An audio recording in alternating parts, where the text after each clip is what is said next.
Haleluya, salam sejahtera dalam kasih Tuhan Yesus Kristus buat Bapak Ibu Saudara sekalian yang diberkati Tuhan. Saat ini saya ingin share tentang karakteristik pendidikan agama Kristen. Yang saya maksudkan dengan karakteristik ialah apa yang menjadi kekhususan dari pendidikan agama Kristen atau apa yang menjadi sifat yang khas dari pendidikan agama Kristen.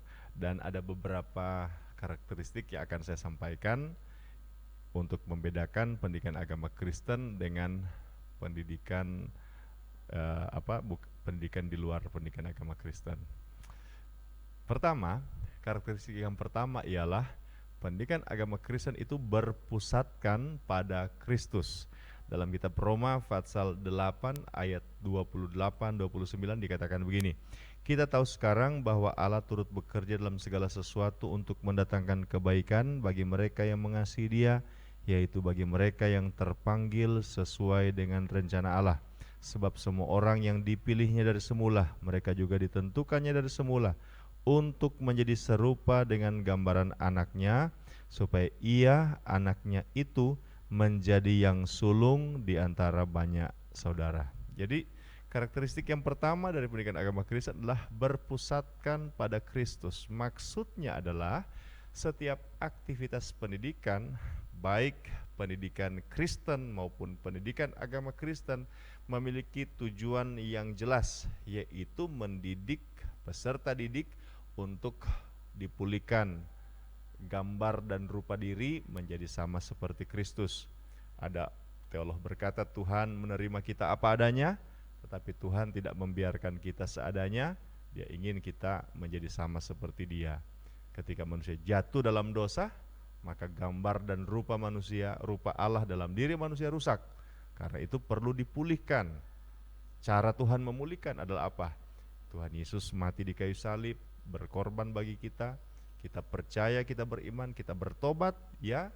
Tetapi kemudian kita juga harus diajar sehingga akhirnya kita menjadi sama seperti Kristus. Itu karakteristik yang pertama. Jadi kalau ada pendidikan agama Kristen hanya menyentuh intelektual, menambah informasi, menambah kecakapan intelektual, keterampilan menganalisa, atau mungkin secara afektif menjadi orang yang memiliki etika yang baik, memiliki kecakapan tertentu atau mungkin kesalehan tertentu, tetapi tidak terhubung atau tidak terkait dengan menjadi seperti Kristus, maka pendidikan agama Kristen itu ada kesalahannya, ada kekeliruannya. Sebab orientasi pertama, kekasan yang pertama dari pendidikan agama Kristen adalah berpusatkan pada Kristus atau Christ Center. Yang kedua, kekasan yang kedua yaitu pendidikan agama Kristen adalah pendidikan yang didasarkan pada Alkitab. Dalam kitab 2 Timotius pasal 3 ayat 16 dan 17 dikatakan bahwa segala tulisan yang diilhamkan Allah memang bermanfaat untuk mengajar, untuk menyatakan kesalahan, untuk memperbaiki kelakuan, dan untuk mendidik orang dalam kebenaran. Dengan demikian, tiap-tiap manusia kepunyaan Allah diperlengkapi untuk setiap perbuatan baik. Yang kedua, khas dari pendidikan agama Kristen adalah dasarnya pada Alkitab. Kita bukan anti dengan pengetahuan ilmiah. Kita juga tidak anti dengan metode filosofis. Tetapi dasar dari pendidikan agama Kristen sumbernya adalah Alkitab. Rasul Paulus pernah berkata bahwa apabila ada orang yang mengajarkan tidak berdasarkan Injil ini, tetapi menyampaikan berdasarkan Injil yang lain, terkutuk dia, bahkan rasul-rasul sekalipun, bahkan malaikat sekalipun. Jadi didasarkan pada Alkitab. Jadi pengajaran agama Kristen, nilai-nilai agama Kristen bukanlah nilai-nilai hanya didasarkan pada kata-kata hikmat dari orang-orang hebat, tetapi nilai-nilai yang dibangun berdasarkan Alkitab. Nilai-nilai yang diajarkan dalam Alkitab, pengajaran yang diajarkan dalam Alkitab. Itu kekasan yang kedua. Alkitab ini menjadi primary resource atau sumber utama, menjadi original resource, menjadi sumber yang asli dari setiap pengajaran kekristenan kita. Kemudian firman Allah atau Alkitab seharusnya menjadi first resource, jadi sumber pertama yang harus kita mulai sebelum kita akan memperbincangkan hal-hal dalam pendidikan agama Kristen. Kekasan yang ketiga adalah pengajaran atau pendidikan agama Kristen harus dilaksanakan dalam pertolongan Roh Kudus. Dalam kitab Yohanes pasal 14 ayat 26 dikatakan begini, tetapi penghibur yaitu Roh Kudus yang akan diutus oleh Bapa dalam namaku, dialah yang akan mengajarkan segala sesuatu kepadamu dan akan mengingatkan kamu akan semua yang telah kukatakan kepadamu.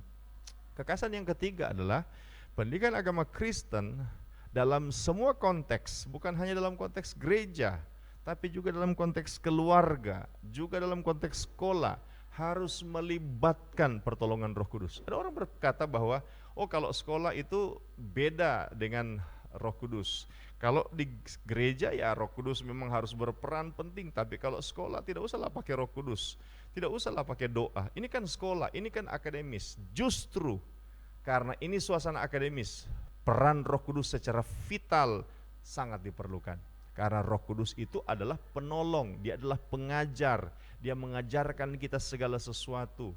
Saudara-saudara, kelas-kelas yang tidak melibatkan Roh Kudus akan menemui kegagalan.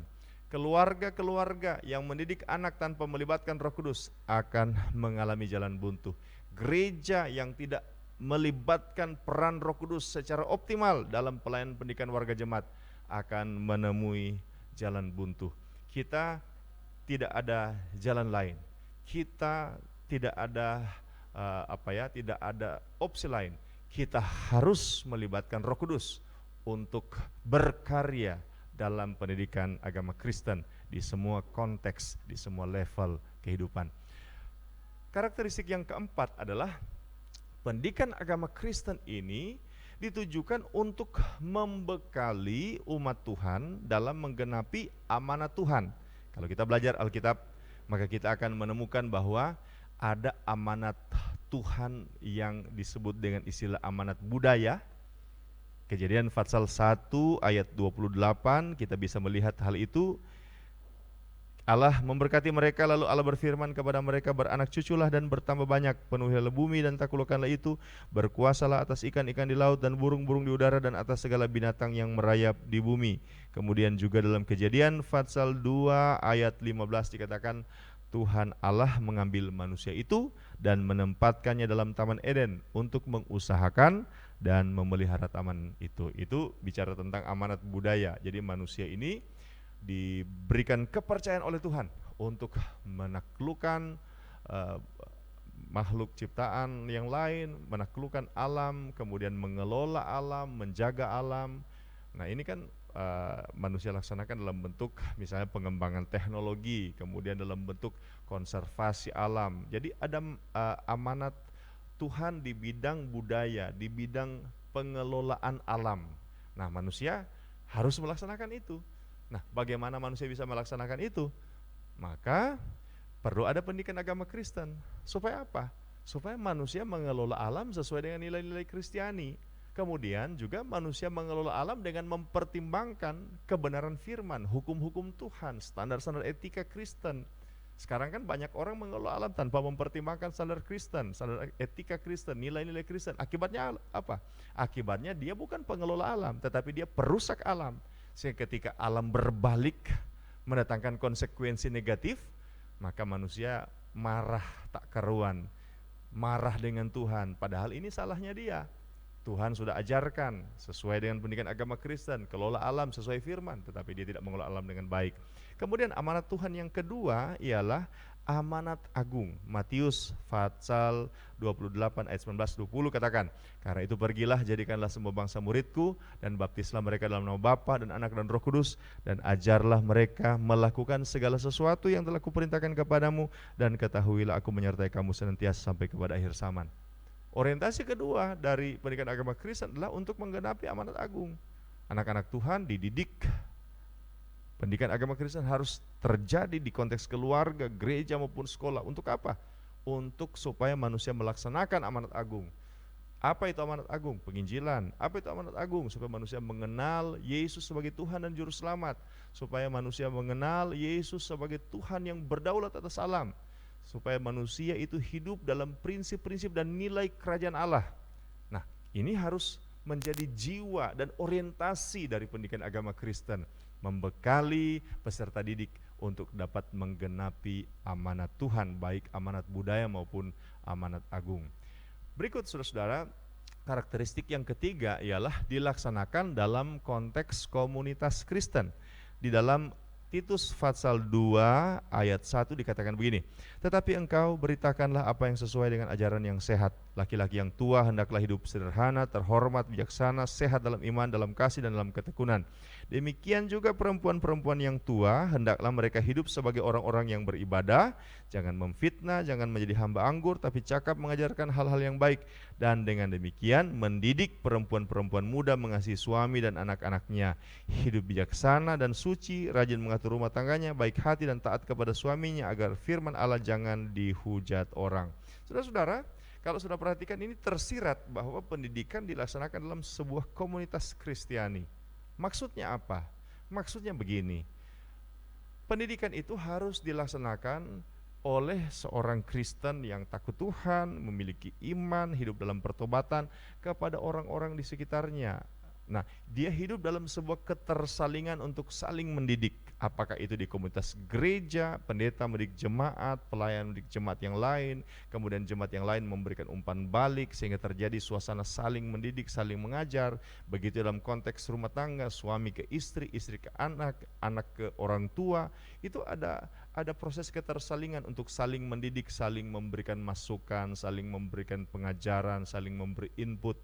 Nah, begitu juga dalam konteks sekolah. Konteks sekolah itu dalam suasana sekolah, kepala sekolah dengan guru-guru, rekan sejawat, tenaga kependidikan, dengan anak-anak didik atau peserta didik, itu saling mendidik dalam sebuah komunitas yang hidup dalam nilai-nilai kekristenan, dalam pertobatan, dalam iman yang benar. Ketika ada ketersalingan seperti itu, saudara-saudara, maka terciptalah profil pendidikan Kristen yang menerapkan nilai-nilai Kristen. Nah sekarang, apakah kita tidak akan menerapkan pendidikan Kristen di dunia? Ada, kita terapkan pendidikan agama Kristen di dunia. Dunia adalah ladang misi, ladang atau area di mana kita akan mengaplikasikan nilai-nilai Kristiani yang kita dapatkan, yang sudah terbentuk ketika kita dididik dalam sebuah komunitas Kristen. Ibaratnya, komunitas Kristen itu harus menjadi pabrik yang berhasil membuat produk yang betul-betul siap ketika akan diterjunkan atau dipakai di dunia eksternal. Karakteristik yang keenam ialah pendidikan agama Kristen harus mempertimbangkan personality atau kepribadian manusia secara komprehensif. Dalam kitab Markus pasal 12 ayat 30 dikatakan bahwa kasihilah Tuhan Allahmu dengan segenap hatimu dan dengan segenap jiwamu dan dengan segenap akal budimu dan dengan segenap kekuatanmu. Artinya bahwa kita tidak bisa mengasihi Tuhan dengan melibatkan seluruh kehidupan kita, seluruh atau holistik atau komprehensif dari semua personality kita. Itu tidak akan bisa terjadi kalau kita tidak dididik secara komprehensif. Jadi harus ada pendidikan hati, mendidik jiwa, mendidik akal, mendidik kekuatan. Kekuatan ini bisa masalah physical question, bisa masalah-masalah yang lain. Yang pasti pendidikan agama Kristen harus menyentuh seluruh aspek, seluruh kehidupan manusia, seluruh dimensi dari pribadi yang utuh. Sehingga apabila itu menyentuh seluruh aspek akan membentuk satu profil peserta didik yang betul-betul mencerminkan karakteristik Kristus, karakter Kristus. Terakhir, saudara-saudara, karakteristik yang ketiga adalah pendidikan agama Kristen harus diupayakan secara sungguh-sungguh. Kolose pasal 1 ayat 28 berkata begini, dialah yang kami beritakan, apabila tiap-tiap orang kami nasihati dan tiap-tiap orang kami ajari dalam segala hikmat untuk memimpin tiap-tiap orang kepada kesempurnaan dalam Kristus. Itulah yang kuusahakan dan kupergumulkan dengan segala tenaga sesuai dengan kuasanya yang bekerja dengan kuat di dalam aku. Saudara-saudara, menjadi satu perhatian. Seakan-akan pendidikan agama Kristen di sekolah, guru agama mengajar di sekolah-sekolah, apakah di TK, apakah di SD, SMP, SMA, atau di perguruan tinggi, terkesan itu dilaksanakan secara asal-asalan. Terkesan yang penting sudah mengajar, yang penting sudah menyampaikan, yang penting sudah mendidik. banyak guru pak yang berkata bahwa mereka yang penting melaksanakan pengajaran pak. Tidak ada kreativitas dibandingkan guru-guru yang lain. Guru-guru yang mengajar matematik harus berkreasi, guru-guru yang mengajar sains harus berkreasi, sementara guru-guru pak itu katanya yang penting sudah mengajar. Nah, kesan ini kita perlu robah. Kita perlu robah, kita perlu transformasi. Mengapa? Mengajar pendidikan agama Kristen adalah sesuatu yang sangat penting. Apakah itu di konteks keluarga, di konteks gereja, maupun di konteks sekolah. Penting, sangat penting. Karena itu tugas ini harus diupayakan secara sungguh-sungguh. Kata Rasul Paulus, kupergumulkan dengan sekuat tenaga, dipergumulkan dengan kuat yang memang luar biasa. Dia mengerahkan semua potensinya untuk dapat melaksanakan pendidikan agama Kristen. Jadi saudara-saudara, itulah 7 karakteristik pendidikan agama Kristen menurut firman Tuhan. Dan apabila kita lakukan semua itu dengan baik, maka Tuhan pasti akan memberkati semua usaha dan kerja kita. Tuhan Yesus memberkati kita semua. Salam, puji Tuhan.